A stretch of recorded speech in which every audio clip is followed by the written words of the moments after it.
Good morning বন্ধুরা, কেমন আছো তোমরা সবাই? আশা করি তোমরা সবাই ভালো আছো আর আমিও খুব ভালো আছি। আর এখন বাজে সকাল 10:30 সময় আমার ভিডিওটা অন করলাম। আর তোমরা দেখতে থাকো।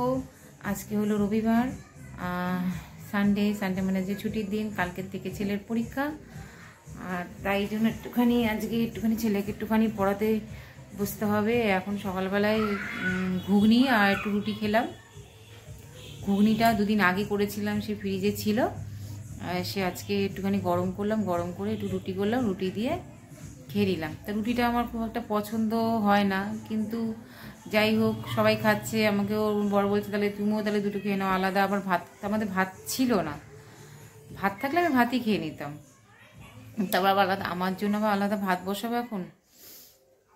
তাহলে থাক, আমিও তোমাদের সঙ্গে দুটো রুটি খেয়ে নিই। তা আমিও খেয়ে নিলাম সবার সাথে রুটি। তা এখন সকালে রান্নাবান্না এখনও কিছুই করিনি, যাবো দেখি রান্নাঘরে। ওর বাবা বাড়িতে আছে, আজকে রবিবার। প্রত্যেক রবিবারে বাড়ি থাকে তা না, কিন্তু আজকে বাড়িতে আছে। তা দেখি ওর বাবা আবার আজকে কী খাওয়া দাওয়ার মেনু আবার বলে, সে বুঝে আবার রান্নাবান্না হবে।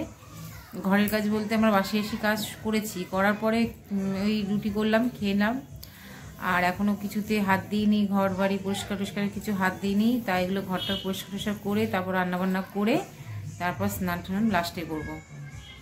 তো বন্ধুরা দেখতে থাকো আমার ভিডিওটা, কেউ স্কিপ করো না। তো বন্ধুরা এখন একটু যাবো বাজারের দিকে। আর বাজারের দিকে কেন যাব? বাজারের দিকে যাবো একটু রসুন আনতে। আমার ঘরে পেঁয়াজ রয়েছে, আদা রয়েছে, একটু রসুনটা কী বলতো, রসুনটা খাওয়া হয় না না, তাই আমাদের রসুনটা খুব কম থাকে ঘরে।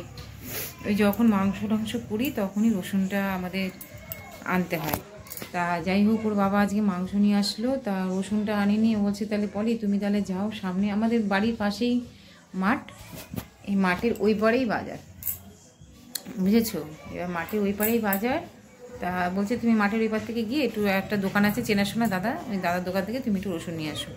তাই জন্য আমি একটুখানি যাচ্ছি, গিয়ে রসুন নিয়ে আসি। আর কেনই বা রসুন আনবো সেটা তুমি ভালোভাবেই জানো, বুঝতে পারছো কী রান্না হবে। আর আজকে রবিবার, তাই আজকে ওর বাবা বলছে আজকে একটু বিরিয়ানি করো। তাই জন্য বিরিয়ানির জন্য সব সরঞ্জাম করার জন্য রসুনটা দেখলাম, রসুনটা নেই। তাই আমি একটু যাই রসুনটা কিনে আসি। আর যেহেতু বিরিয়ানি হবে, এটা একটু টাইম লাগে একটু বেশি, তা তাড়াতাড়ি করে ঝপাঝপ বসিয়ে দিই। তাহলে ভাবলাম যে ঘরের কাজটা করে তারপর রান্নাবান্না করতে যাব আজকে। যাই হোক কি করি এখন দেখি, বাজে তো 10:30। তো দেখতে থাকো, তোমাদের সবটুকুই তোমাদের সাথে শেয়ার করব, ঠিক আছে? তো চলো বন্ধুরা যাই, শেয়ার করবো বাজার। এই দেখো আমার বাড়ির সামনেটা, আর এই যে একটা মাঠের ওই যে পাড়ে রাস্তাটা দেখছো না, ওই রাস্তা দিয়ে সোজা ওই যে রাস্তাটা, ওই রাস্তাটা সোজা ওই দিক দিয়ে যাবে, ওই মাথা থেকে শুরু হবে বাজার। চলো তো বন্ধুরা এই দেখো, এই মাঠটা আমি এখনো পার হইনি, মাঠের দিয়ে হাঁটছি। হাঁটতে এই যে রাস্তার পাড়ে আসলাম। এই যে এখান থেকে শুরু হলো আমাদের বাজার।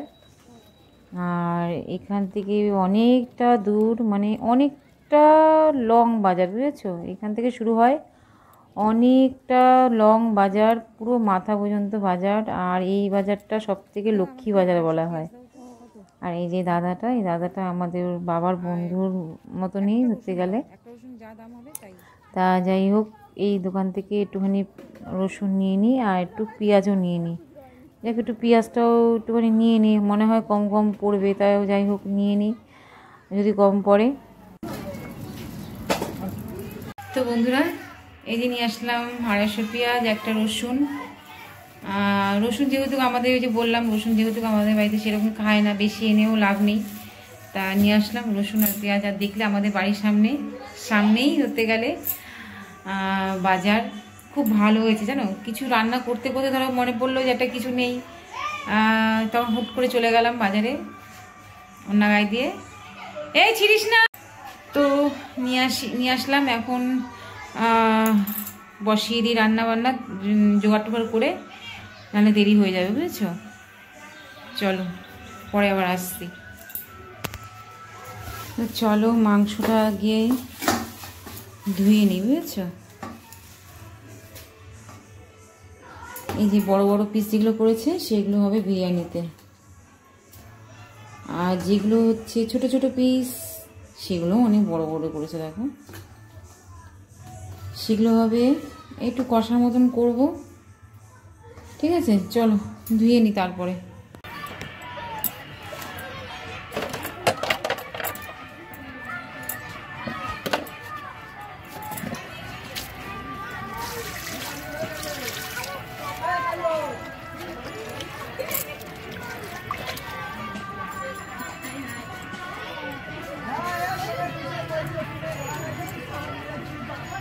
আমি না এই যে এগুলো ফেলে দিই।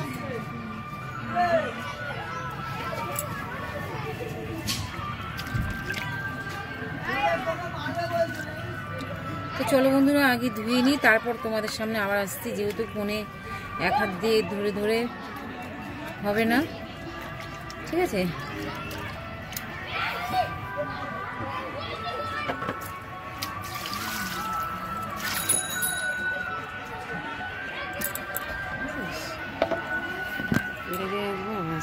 তো বন্ধুরা এই যে মাংসটা আমি ধুয়ে এনেছি, এবার একটুখানি আলাদা করে নিই, বড় বড় পিসগুলো একটু আলাদা করে নিই। চলো, তো বন্ধুরা এই যে মাংস আমি আলাদা আলাদা করে নিয়েছি। এটা হচ্ছে বিরিয়ানির জন্য মাংস, বড় বড় 6 পিস। আর এটা হচ্ছে চিকেন কষার জন্য, যেটা কষা করব সেটা হলো ছোট ছোট ক পিস, সেটা আলাদা করে দিই। এটা আলাদা, এটা আলাদা, দুটো আলাদা করে নিলাম। একটু ভিনিগার আর একটু হলুদ আর একটু নুন দিয়ে ম্যারিনেট করে রেখে দেবো কিছুক্ষণ, বুঝেছ? তো বন্ধুরা এখানে একটু তেল দিয়ে নিলাম আগে দুটোর মধ্যে, আর তারপরে একটুখানি এই যে ভিনিগার দিয়ে নেব অল্প একটু, এখানে একটুখানি দেব, আর একটু দিয়ে দিলাম হলুদ গুঁড়ো, এখানেও দিয়ে নিলাম। তো বন্ধুরা দেখো আমি নুন আর তোমাদের দেখালাম, নুন হলুদ আর ভিনিগার একটু তেল দিয়ে আমি মাখিয়ে নিয়েছি, আমার মাখানো হয়ে গেছে। এই যে দুটো মাখানো হয়ে গেছে, এবার আমি কিছুক্ষণ রেখে দিই চাপা দিয়ে, বুঝেছো? হালকা দিন কিছুক্ষণ চাপা দিয়ে দিলাম, আমার মাংস ম্যারিনেট করা হয়ে গেছে। তো বন্ধুরা রান্নাটা আমার পুরো শেষের দিকে, আর চলো তোমাদের সাথে রান্নাটা একটু দেখাই। আমার কষা মাংস একটু হালকা ঝোল রেখেছি, বুঝেছো? আমার ছেলে আবার একটুখানি রাতে আবার যদি খায় তার জন্য একটু ঝোল রেখেছি। আর এই যে আমার বিরিয়ানির ভাতটা আমার হয়েও এসছে, বুঝেছো? ভাতটা আমি এই ডেচকিতেই বসিয়েছি, গামলাতেই বসিয়েছি, ভাতটাও হয়ে এসছে। আর এই যে বিরিয়ানির মাংস, এটা আমার কষানো প্রায় হয়েও এসছে।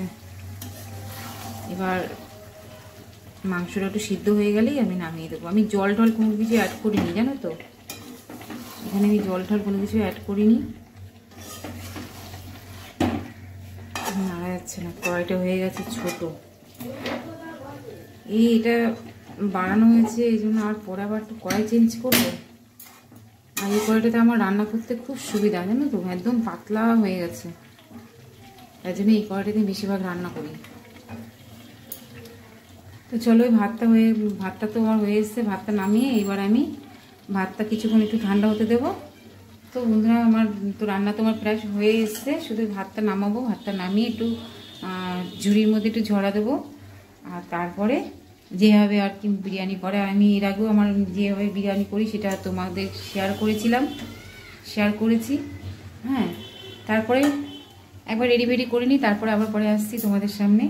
ঠিক, চলো। তো দেখো বন্ধুরা আমি রান্না হয়ে গেছে, আর আমি রান্না হওয়ার পরে সবাই স্নান টান সেরে অলরেডি টেবিলে বসে পড়েছে, আর আমি খাবার দাবার বেড়ে দিয়েছি। আর আমার ছেলের মুখটা দেখে তো বুঝতেই পারছো কতটা খুশি। ও বিরিয়ানি হলে ওকে আর কে দেখে, ও নিজের হাতে ভাত খেতে পারে, তখন আর আমাকে লাগে না, বুঝেছো? তা যাই হোক, রান্নাটা তো খুবই ভালো হয়েছে, ওরা খেয়েছে, খেয়ে নাম করছে। তো বন্ধুরা দুপুরবেলা খাওয়া দাওয়া একটুখানি সেরে আমি একটুখানি শুয়েছিলাম, ঘুমিয়েছিলাম। আর দিকে উঠে দেখি ঠান্ডা লাগছে, তাই জন্য গায়ে চাদরটা একটুখানি দিয়ে আর এখন একটু মেশিন কাজ করছি, ঠিক আছে? এটা তো প্রতিদিনেরই কাজ, সংসারের মধ্যেই একটা কাজ পড়ে, সেটা হচ্ছে আমার সেলাই মেশিনের কাজ। এটা একটা সংসারের কাজের মধ্যেই পড়ে, এটা একটা রুটিনের মধ্যে পড়ে আর কি, সংসারের কাজের রুটিনের মধ্যে এই কাজটা পড়ে। তো চলো বন্ধুরা, ভিডিওটা তখন স্টার্ট করতে পারিনি, আমি একটুখানি ভিডিওটা স্টার্ট করলাম, তোমরা দেখতে থাকো। তারপরে পরে আবার আসছি, একটু কাজ করে নিই তারপর। তো বন্ধুরা দেখো, সন্ধ্যাবেলায় চলে এসেছি ছেলেকে পড়াতে বসতে। আর যেহেতু পরীক্ষা সোমবারে, আর তার আগেই আমি মালটা আমার হয়ে গেছে, সেলাই মালটা, সেই মালটা আমি গিয়ে দিয়ে চলে এসেছি। আর তারপরে যেহেতু ছেলের পরীক্ষা, একটু বই নিয়ে তো বসাতেই হবে। তা এই এরকম করেই চলছি বন্ধুরা, এই কাজ, ঘরের কাজ, তারপর লোকের কাজ, ছেলের পড়াশোনা, ছেলেকে তৈরি করা, সমস্ত কিছু একার হাতে। তো বন্ধুরা, ভিডিওটা তোমাদের কেমন লাগলো অবশ্যই কমেন্ট করে বলো, ভালো লাগলে লাইক কমেন্ট শেয়ার করো। আর তোমরা প্লিজ কমেন্ট করো, ভালো লাগলেও কমেন্ট করো, খারাপ লাগলেও কমেন্ট করো। আর তোমরা একটুখানি বুঝে ম্যানেজ করে নিও বন্ধুরা, সব কিছুই একা হাতে করতে হয়। তো বন্ধুরা, তোমরা ভালো থেকো, সুস্থ থেকো। আজকের মতন এইটুখানি, অন্য কোনো দিন অন্য একটা ভিডিও নিয়ে তোমাদের সামনে